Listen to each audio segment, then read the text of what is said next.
Advocate Abu Hena Razzaqi, সমাজের প্রতি স্তরে দুর্নীতি ছড়িয়ে পড়েছে, রন্ধ্রে রন্ধ্রে দুর্নীতি। তো এর দায়টা আসলে কে নিবে? এই দায় থেকে কি আমরা বের হতে পারবো? কি মনে করেন আপনি? না, বের হতে পারবো কি পারবো না সেটা তো আরেকটা ব্যাপার। আপনি চট করে এখান থেকে বের হওয়া যাবে না। আপনি একটা জিনিস যদি লক্ষ্য করেন যে আপনি মেডিকেল কলেজে ভর্তি হইতেছেন, অনেক মেডিকেল কলেজ স্যাংশন দিছে। একটা মেডিকেল কলেজে ভর্তি হতে গেলে নিচে 15 লক্ষ, উপরে 25 লাখ 30 লাখ টাকা লাগে। একবারও কি প্রশ্ন করছে গভর্নমেন্ট, মানে সরকার, যে এত টাকা কেন লাগবে? Number one. এবং এই মেডিকেল কলেজের স্যাংশনটা যখন দেয় তখন কিন্তু প্রচুর টাকা তারা খেয়ে ফেলে, সেটাকে রিকভারি করে। এবং এই রিকভারি যখন করে, এটা লোড পড়ে কার উপরে? বাবা মার উপরে। প্রাইভেট পড়ায়, এবং এই লোড পেলে বাবা মা ফ্ল্যাট বিক্রি করেও বাচ্চারে পড়াইছে, এমনও আছে।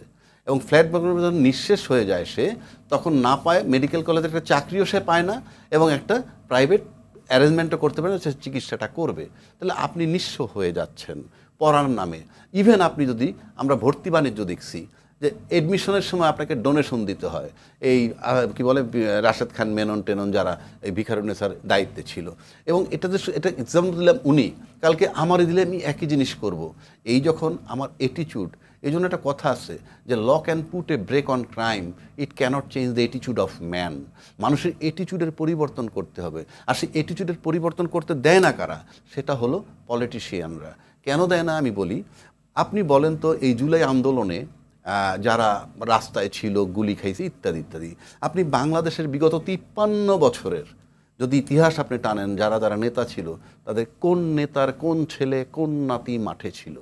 অর্থাৎ কিল তোর দৌড় আমার, অর্থাৎ মাইর খাবি তোরা, রাজত্ব করব আমরা। বিষয়টা এইরকম। শুধু তাই না, আমি একটু অ্যাড করি যে সাবেক এক অর্থমন্ত্রী বলেছিলেন ঘুষকে স্পিড মানি।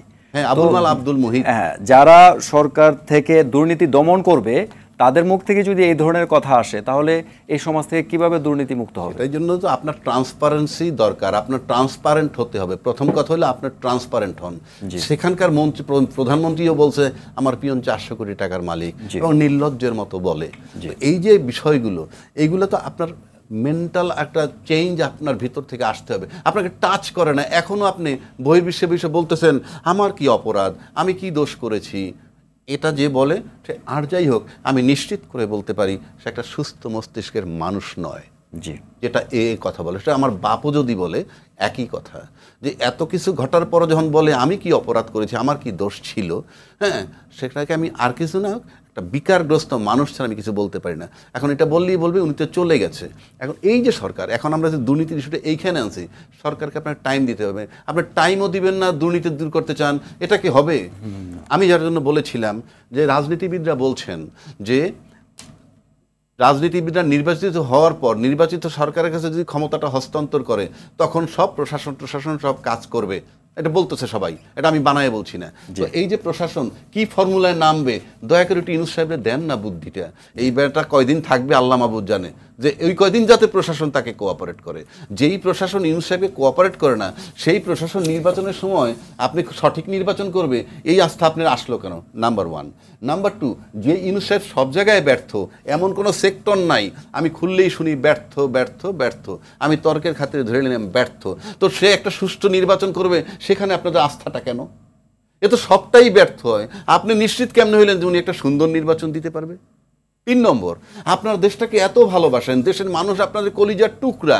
রাজনীতিবিদরা বলতেছেন, যারা মনে করেন নির্বাচনতে ক্ষমতায় আসবেন, এবং ইউনূস সাহেব প্রতিদিন ক্ষতি করতেছে চোখের সামনে, দেশটার ধ্বংস করে দিতেছে। যদি তাই হয়, আপনারা কেন মানতেছেন যে ডিসেম্বর পর্যন্ত আমরা ওয়েট করে নির্বাচন দিবে, ডিসেম্বর তারিখ দিচ্ছে ইউনূস সাহেব? আপনি কেন মানতেছেন?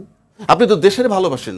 আপনার ফরগেট অ্যাবাউট ইউনূস দরকার নেই তো আমার। আমি দেশকে ভালোবাসি, জনগণকে ভালোবাসি। দেশটার ক্ষতি করতেছে, কাজে কালকে ইউনূস সাহেবের সাথে দেখা করেন, দেখা করে বলেন জাস্ট গেট লস্ট, আপনি চলে যান, দেশের ক্ষতি হচ্ছে, দুর্নীতি রোধ হচ্ছে না, চাঁদাবাজি বন্ধ হচ্ছে না, আপনি চলে যান নির্বাচন দিয়ে, আমরা সেইটা বলার সাহস তো আমি দেখছি না কাউকে। মানে আমি খুব লজিক্যালি বলতেছি। তো আপনি দেশটা ক্ষতিগ্রস্ত হিসেবে তাকায় দেখবেন, আর তার কাছে আমি নির্বাচন চাইতে পারবো না, আর সে ডিসেম্বরে নির্বাচন দিবে, আমি মেনে নিব কেন? আমি মানতে চাই না।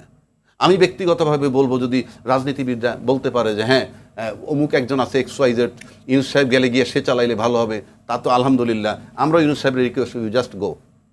2 নম্বর আসেন, ইউনূস সাহেব যেটা করছে সেই চ্যালেঞ্জটাও কেউ করতেছে না।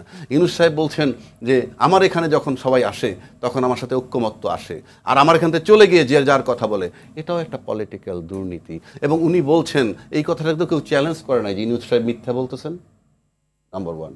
নাম্বার টু, আপনি যদি আসেন, ইউনূস সাহেব উনি বলছেন সংস্কার কিন্তু আমরা সবাই মানি, আমরা বলতেছি সংস্কার কিছু করব। আজকে আমরা একটা বার্তা পাইলাম যে সংস্কারটা করবে কে? সংস্কারটা করবে, সংস্কারের প্রস্তাবটা কার্যকর করবে ক্ষমতায় যে আসবে সে। তো সংস্কার প্রস্তাব আপনি কার্যকর যদি ক্ষমতায় এসে করেন, এখন করতে বাধাটা কোথায়? আপনি তো করবেন বলছেন, তো করবেন বললে আমি এখন মানলে দোষটা কি? কথার কথা, তর্কের খাতিরে আমি বলছি। সেক্ষেত্রে ইউনূস সাহেব যে কথাটা বলছেন যে আমার কাছে সংস্কারের ব্যাপারে আমি সবাই বলছি, কে কতটুকু মানেন, কে কোন সংস্কারটা কতটুকু মানেন সেটা আমাকে জানান, লিখিতভাবে জানান, আমি এটা ওয়েবসাইটে দিয়ে দিব। এই যে জিনিসগুলা, সে কিন্তু একটা মুখোশ উন্মোচন করতেছে যে রাজনীতিবিদদের বৈশিষ্ট্যগুলো কি, সেটাও কিন্তু কেউ চ্যালেঞ্জ করছে না।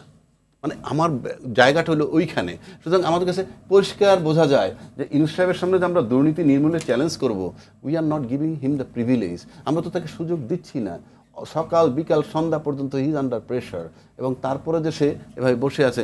এখন সবাই শুনবে আর বলবে কি আমি ইউনূস সাহেব নিয়ে, নো, কালকে ইউনূস সাহেব চলে যাক, আবার যিনি আসবেন সে যদি খারাপ করে আমি তাকে খারাপই বলবো।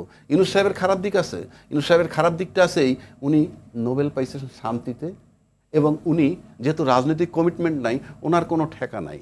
ঠেকা নাই কেন? তোমরা মারামারি করো, আমার কি? আমি বলতেছি তোমরা আমার কথা শুনবা না, তো মারামারি করো গিয়ে। মারামারি করলে লোকসানটা কার হবে? ইউনূস সাহেবের রাজনৈতিক অভিলাষ নাই, কনফার্ম। আমি কেন, সবাই কনফার্ম যে তার রাজনৈতিক অভিলাষটা নাই। আবার কেউ কেউ বলেন উনি ক্ষমতা থেকে কিংস পার্টি করতেছে। What is call king's party? King's পার্টির সংজ্ঞাই তো জানে না। কিংস পার্টির সংজ্ঞাটা হইল ক্ষমতায় থেকে দল গঠন করবে এবং সেই দলের প্রধান তিনি হবেন যিনি ক্ষমতায় থেকে সবার প্রধান আছেন। এখন পর্যন্ত পার্টির নাম ঘোষণা হয় নাই, আমরা কিংস পার্টি। এই হলো আমাদের পলিটিক্যাল দূরদর্শিতা। তো আমাদের সেখান থেকে তো বুঝতে হয় যে কোথায় আমাদের গ্যাপ। সুতরাং দুর্নীতি দূর করার প্রথম ক্রাইটেরিয়া হইল আমাকে বুঝতে হবে যে আমি নিজে স্বচ্ছ কিনা। যিনি স্বচ্ছ, যদি স্বচ্ছ মনে করেন রাজনীতিবিদরা, কালকে সকালে ইউনূস সাহেবকে বের করে দেন। কারণ ইউনূস সাহেবের কাছে তুলনায় আপনাদের শক্তি এখন অন্তত 50 গুণ বেশি। কারণ ইউনূস সাহেবের ছাত্ররা নিয়োগ দিছে, ছাত্ররা রাষ্ট্রপতিকে সরাইতে পারে নাই, কারা? রাজনৈতিক দলের কারণে। এই যে ডক্টর ইউনূসকে নিয়োগ দিয়েছেন, এটা আমরা দেখেছি যে তরুণরা, এই যে বর্তমান 2024-এর পরে যেই তরুণরা দেশকে নতুন একটা মাত্রায় নিয়ে এসেছে, তো এই তরুণরা কি আপনি মনে করেন এই তরুণরা দুর্নীতিমুক্ত একটা দেশ উপহার দিতে পারবে? এই জায়গাটা আপনার মতামত কি? তাকে কি দেশ চালাইতে দিছি আমরা? আপনি তো আগে, আমি বলতে পারবো না। এখন যদি বলেন, এখন আমি এইটাও শুনি ছাত্ররা তদবির বাণিজ্য করে, ছাত্ররা গাড়ির মালিক হয়েছে। হ্যাঁ, তো আপনি একজন প্রধানমন্ত্রীর পিয়ন যদি 400 কোটি টাকার মালিক হয়, যিনি নাকি রাজনৈতিক পরিবারের, রাজনীতি বুঝে, রাজনীতির ঘরে পয়দা, রাজনীতি বলতে যা বুঝে A to Z তারা বুঝে, তো তাগো পিয়ন 400 কোটি টাকার মালিক হয় কিভাবে? আজকে আওয়ামী লীগ যে সমস্ত জায়গা থেকে চাঁদাবাজি করতো, টাকা পয়সা তুলতো, সেই জায়গাটা খালি আছে কিনা ওটা আমাকে বলেন। সেই জায়গাটা যদি খালি না থাকে, তাহলে আপনি শুধু ছাত্রকে ব্লেম দিচ্ছেন কেন? ছাত্রগুলোর অবস্থা হচ্ছে কি জানেন? আমরা বলি ছাত্রদেরকে বেয়াদব, আমরা বলি, আমি ছাত্রের পক্ষপাত না, ফর গডস সে। আমি কিন্তু যখন যেটা জেনুইন সেটা বলি। যেমন আমার ছেলে আমার খুব ইন্টেলেকচুয়াল কথা বলে, খুব ইন্টেলেকচুয়াল বুদ্ধি দেয়, খুব ম্যাচিউরড কথা বলে। আমরা ব্লেম দিচ্ছি না, আমরা বলছি যে তরুণদেরও দায়িত্ব রয়েছে, কর্তব্য দুর্নীতিকে মোকাবেলা করা। ওই কর্তব্যটা কতটুকু পালন করতে পারবে? সে তো নিধিরাম সরকার, তার কাছে কি আছে? জি, বাস দে আর ট্রাইং। ওকে, এখন আমি বলতেছি কোনটা? আমার সন্তানকে আমি ইন্টেলেকচুয়াল বলি, যে আমার এমন বুদ্ধি দেয় যে আমি তার বুদ্ধি ফলো করি, এবং আমার বন্ধুদেরকে গর্ব করে বলি আমার ছেলে কিন্তু খুব মেধাবী, আমাকে এই অ্যাডভাইস করে, এবং তাকে ফলোও করি। কিন্তু ঠিক একই অ্যাডভাইস যখন আপনার ছেলে আমাকে করছে, তখন আমি তাকে বলছি ইসরে পাকা, আরও 2বার যদি রিপিট করে তাহলে তাকে বলতেছি বেয়াদব। তার মানে কি? আপনি যুগ পরিবর্তন হয়েছে, আপনাকে বুঝতে হবে। বাংলাদেশ এখন এমন একটা জায়গায় গেছে, আপনাদেরকে চিন্তা করতে হবে। শেখ হাসিনা পতন হয়েছে 5 তারিখ, কোশ্চিনকালে কল্পনা করে নাই আজকে যারা বড় বড় রাজনীতিবিদ তারাও স্বপ্ন দেখেন এসে চলে যাবে। তার মানে হচ্ছে সে যখন চলে গেছে, যাওয়ার সময় তার সমস্ত শক্তি ছিল, আর্মি বলেন, পুলিশ বলেন, রাজনীতিবিদ বলেন, সমস্ত অর্গান তার ছিল। তা সত্ত্বেও যখন পালাইছে, তাহলে আপনাদের প্রত্যেককে এখন বুঝতে হবে যে কারো পজিশন স্থির নয়, it can be change at any moment. দেশ সেই জায়গায় গেছে, সেটা হলো প্রথম অর্জন। দ্বিতীয় অর্জন, তার আগে যদি একটা অর্জন বলি, আমরা শেখ হাসিনার যে রোষানলে ছিলাম সেটাকে সরানো হইল সবচেয়ে বড় বিজয়। বাংলাদেশে ওই রকম একজন মহিলা আগামী 100 বছরও আসবে না, যাকে আমি মিন করি ফিমেল ভার্সন অফ হিটলার। তো এইরকম একজন মহিলা, এটা তো বাংলাদেশ সবচেয়ে বড় বিজয়। আপনি হাজার, এই বিজয়টা কিন্তু তরুণরা এনেছে, অফকোর্স তরুণরা এনেছে। এখন কেউ কেউ বলেন যে হ্যাঁ, সবাই আমরা দলমত নির্বিশেষে ছিলাম, কিন্তু আপনি যদি যুদ্ধের মাঠে যান এবং যুদ্ধের মাঠে যাওয়ার পর দুইটা থাপ্পড় দিছে একজন, আপনি ফেরত চলে আসেন, আইসা বলেন গেছিলাম, দুইটা থাপ্পড় দিছে, আমি চলে আসছি, যুদ্ধ হইল? হয় নাই। আর এই ছেলেদের বেলায় পুলিশ কি বলছে স্বরাষ্ট্রমন্ত্রীকে? এডারে মারি এডাই মরে, বাকিগুলি সরে না। You see the difference. আপনি থাপ্পড় খেয়ে চলে আসছেন, আপনি আন্দোলন করেন, আর ওনারা এডারে মারি এডা মরে, বাকিগুলি সরে না। পার্থক্য আছে না? এক। দুই, বলতেছে যে জুলাই আন্দোলন সবাই করছে না। ইয়াস, আমরা সবাই করছি, ক্রেডিট নিতে চায় তারা। জুলাই আন্দোলনের ক্রেডিট তারা নিতে পারবে, তাদের নেওয়ার অধিকার আমি মনে করি যারা পট পরিবর্তন হলে বিপদগ্রস্ত হবে। হিসাব সহজ। কালকে যদি আওয়ামী লীগ আবার ক্ষমতা আসে, তর্কের খাতিরে বলছি, তাহলে বিপদগ্রস্ত হবে কারা? আপনি নোট করেন, যারা বিপদগ্রস্ত হবে তারাই আন্দোলনের কিং, আর যারা বিপদগ্রস্ত হবেন না তারা কিং নয়। এটাতেই আপনি ভাগ করে ফেলতে পারেন জুলাই আন্দোলনের নেতৃত্ব কাদের। জি।